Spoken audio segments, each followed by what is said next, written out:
Meus amigos, teve muita novidade do Banco Master. Eu vou no Flow hoje falar de Banco Master, mas eu não podia não juntar dois pontos fundamentais, tá? A promiscuidade na elite brasileira. Você fala promiscuidade na elite brasileira? Sim. Todo mundo sabe que o escândalo do Banco Master, como nós previmos, e agora como demonstrado por matérias na Folha de São Paulo, Metrópolis e outros veículos, a farra aconteceu. Podemos dizer que a farra aconteceu, Riso? Podemos dizer que o sexo foi instrumento de barganha por parte do senhor Vorcaro? Podemos dizer que a cópula e a utilização de mulheres de países nórdicos e também do leste europeu foi regra no convencimento utilizado por parte do nosso amigo Vorcaro? Sim. Podemos falar o uso de um sistema relacional baseado em desejo e afeto foi um instrumento importante para envolver o Supremo Tribunal Federal com uma elite parasitária que nos governa? Sim ou não? Sim. E em grande medida, olha onde eu vou fazer, atenção. Atenção.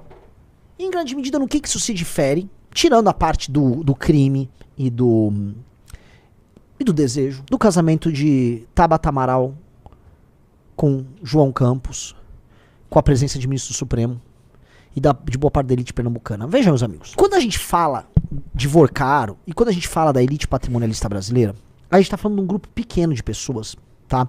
Chuto eu aí, Riso, máximo, estourado, 3 a 4 mil pessoas que detêm dinheiro e poder nesse país. Tem mais pessoas que têm muito dinheiro no Brasil que isso, lógico. Mas pessoas que têm muito dinheiro que buscam exercer poder, você vai restringindo. Também tem pessoas que têm poder, mas não necessariamente têm dinheiro. Ainda que essas coisas costumem vir juntos. Eu sou uma pessoa que hoje detém algum poderzinho, Kim Kataguiri também, mas não somos ricos. É uma escolha. Nós temos um sacerdócio no nosso trabalho, ok? O casamento de Tabata se parece com as festas de Vorcaro e estão dentro do mesmo contexto, que é apenas um sistema de vinculação relacional que envolve um grau de promiscuidade, em um caso sexual e no outro político, entre essas mesmas elites. Veja, Daniel Vorcaro utilizou-se dessas festas e do sexo para ascender socialmente e obter trocas de favores com gente graúda. É basicamente o que as grandes famílias políticas brasileiras fazem. E aí eles começam a criar seus vínculos. Alguns vínculos ilegais, outros baseados em chantagem, é o caso do Vorcaro. No outro não. No outro não. Não imagino que ninguém ali esteja fazendo chantagem. De maneira alguma, é um casamento. Isto posto, é um casamento que soa muito mais como uma operação política do que qualquer outra coisa. E uma operação política da parte de gente que faz parte desta elite, gostemos ou não. E de uma elite que está envolvida em coisas desabonadoras há quase todo o tempo. João Campos, veja só, ali não foi o Gilmar, mas representando o STF estava o maior aliado do Gilmar no STF, que é o Alexandre de Moraes. Recentemente o Gilmar Mendes mandou parar, interrompeu as investigações de um escândalo de corrupção muito óbvio dentro da gestão da prefeitura do João Campos. João Campos dependeu do STF para sobreviver, porque ele vai ter uma eleição agora para governador. E o Alexandre de Moraes estava lá presente. Tabata Amaral, de maneira muito coincidente, falou do caso do Banco Master e só sobre o aspecto em que isso atingia o bolsonarismo. Nunca nos elementos que atingiam o petismo. Muito menos no aspecto que atingiam a Suprema Corte. Curioso, né? Aí tem membros da Suprema Corte e dessa esquerda aí presentes. Da esquerda petista ali. O Alckmin estava lá. O Alckmin estava ali presente. Veja que interessante, meus amigos. Quando a gente analisa, eu preciso aqui analisar, né? Eu joguei uma provocação lá. Quando a gente analisa casamentos, eventos, festas, eu tô falando de coisas que acontecem na coluna social. Antigamente havia uma coisa no jornalismo que chamava coluna social. Você já ouviu falar disso, Riso? Sim. O que eram as colunas sociais? Eram colunas que ficavam abordando a vida social, não de todo mundo. Tipo assim, ó, a dona Mariazinha casou com o seu Joaquim da padaria. Não, isso não vai sair na coluna social. A coluna social narrava festas, encontros, eventos, feiras, empresas que foram adquiridas, filhos que nasceram da High Society. Portanto, festas, casamentos, encontros, tudo isso pauta o restante da sociedade, gostemos ou não. E esses eventos, das festas do Vorcaro ao casamento da Tabata Amaral, fazem parte de um contexto em que esta elite promíscua, altamente corrupta, se relaciona. Se relaciona, gera fatos e aumenta seus vínculos. Eu vejo essas duas coisas acontecerem e eu encaixo no mesmo contexto. E qual o contexto? O Brasil continua sendo uma nação muito atrasada, governado sempre pelas mesmas pessoas, e essas mesmas pessoas até renovam. Por exemplo, assim como a Tabata Amaral, o Vorcaro é um cara que estava tentando ingressar ali. A Tabata veio de baixo, o Vorcaro não sei se ele veio de baixo, mas ele veio de fora. E eles foram, cada um à sua maneira, entrando no jogo. A Tabata casa ali com o seu casamento tradicional e tal. Ela casa ali com o João Campos. E ela entra numa oligarquia. Ela ascende e faz parte da oligarquia. Do outro lado, o Vorcaro não estava casando com ninguém muito importante. O Vorcaro estava comprando todo mundo que ele podia, organizando festa, balada, fazendo o que ele podia ali. E aí ele se insere nesse jogo. Ambos têm como fim... A Tabata não vai falar que é amor. João Campos também fala que é amor, né? Mas ambos buscam participação numa aristocracia que por si só é perene.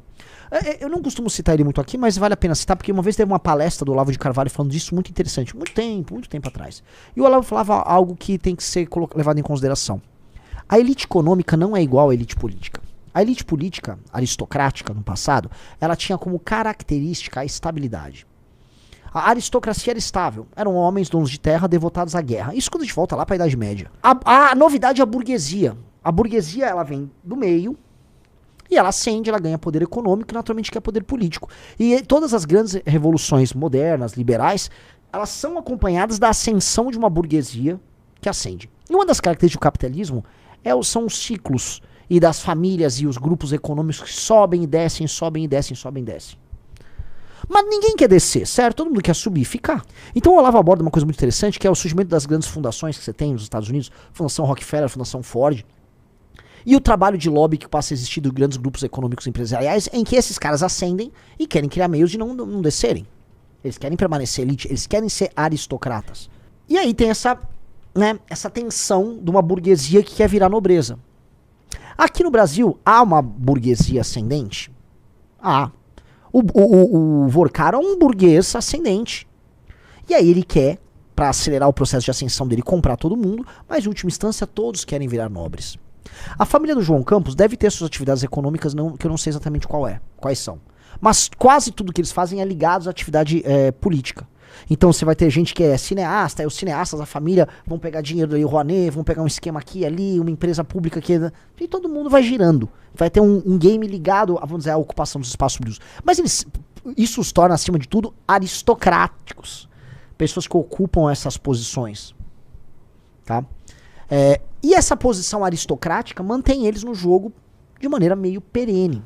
É um investimento na segurança, você ter pessoas próximas de você, ou você se casar com pessoas da oligarquia vigente, né, do regime aristocrático estável. E no Brasil, que é um regime aristocrático patrimonial e de ocupação da máquina estatal, porque é um país em que a economia depende muito do Estado. Nós não somos os Estados Unidos da América, a economia depende muito do Estado. Está dentro dessa máquina, te dá estabilidade, te dá poder, te dá dinheiro. E aí cada um tem seus meios de acessão. Então eu queria muito começar essa live com esse paralelo, porque foram 2 temas falados aí nos últimos dias, para entender assim as formas, os instrumentos, os mecanismos de ascensão que existem aqui num país patrimonialista como o Brasil, tá? Cada um à sua maneira, cada um com o seu estilo. Recrimino mais, naturalmente, do nosso amigo Vorcaro, né? O Vorcaro que é mais, né, direto ao ponto, mas não imaginem que o casamento ali da outra com o outro não sejam aquilo em si uma atividade política com objetivos também políticos. É o jogo. É o jogo. E a Tabata fica, ai, cachorrinhos caramelizados, beba água, a água vai te hidratar. A sonsa, uma malandra, joga ali o jogo e tá jogando o jogo dela, entendeu? Mas você vai falar, poxa, o Alexandre de Moraes estava no casamento da Tabata, assim como outro ministro do Supremo estava nas festas do Vorcaro. É o que eu ouvi falar. Ok. As razões não eram muito diferentes, Riso. As razões eram elas eram eminentemente políticas. São vinculações políticas. Algumas mais econômicas, outras mais políticas, mas acima de tudo são vinculações políticas. Porque são expressões de poder. No Brasil, curiosamente, tá? O modelo, a forma como a economia brasileira foi se dando, a gente tem um modelo agroexportador de um lado, e do outro lado a gente teve um sistema financeiro muito poderoso no lobby, com uma concentração bancária muito grande, que se tornou muito poderoso em si. Portanto, o poder estabelecido aristocrático se mistura com o poder financeiro. É por isso que existe aquela coisa, o que a Faria Lima pensa? O que a Faria Lima quer? Ora, a Faria Lima, ela não pensa nada. A Faria Lima não tem raciocínio. Todo o raciocínio da Faria Lima é de curtíssimo prazo. Se a Faria Lima fosse séria A Faria Lima tinha feito investimento de longo prazo na criação de um bloco político dela. Ela não faz. A Faria Lima quer saber quem é um cavalo vencedor pra apostar. Ela é curto prazista. E quem é curto prazista é governado por quem é do longo prazo. Entendeu? Mas o mercado financeiro é importante nesse jogo.